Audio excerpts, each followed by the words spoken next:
Thank you for tuning in to Oakland Connection. I'm your host, County Commissioner Tim Burns. For most people, their home is their most valuable asset.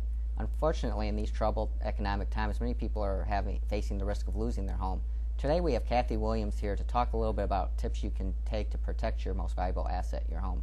Thank you for being on the show, Kathy. Thank you for having me.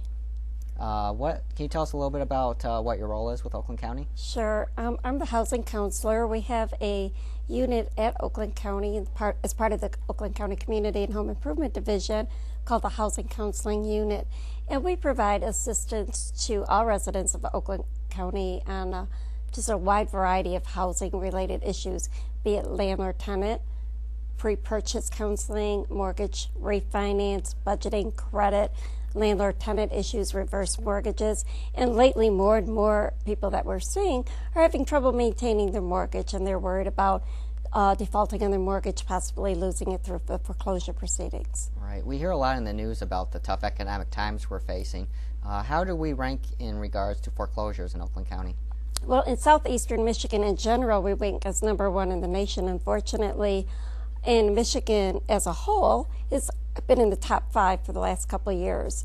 In Oakland County itself, we've seen a staggering increase in the number of foreclosures just from 2005 through 2006, which is the last numbers that we actually have.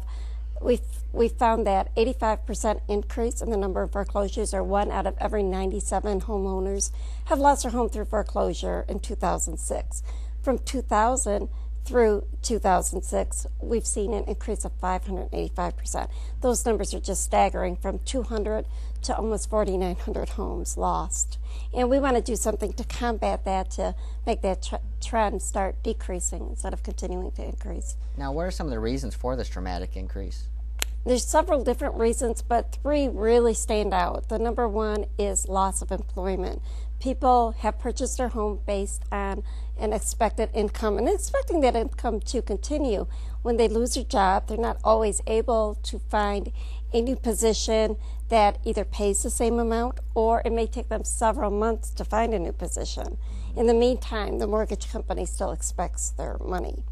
Another thing that we're finding is that people may have a medical emergency, a disability, something happens, and if they don't have the insurance to cover it, they find that they're not able to pay their mortgage because their income stops, even temporarily, for several months.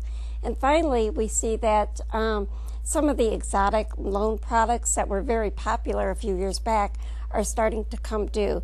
Things like adjustable rate mortgages, where you have really low fixed rate for the first 2 years, and then it adjusts up based on LIBOR +3 or some other ones. People are finding that their mortgage payments are jumping from possibly $500 to $900 a month. They can't afford that extra increase of $300, $400, $500. If they had a interest only, the interest only portion expired, and now they have to start paying principal. Or worst case scenario, they have a balloon payment, and now they have to refinance, and possibly their income may have gone down, their credit isn't the same, or interest rates aren't as good as they were a few years ago.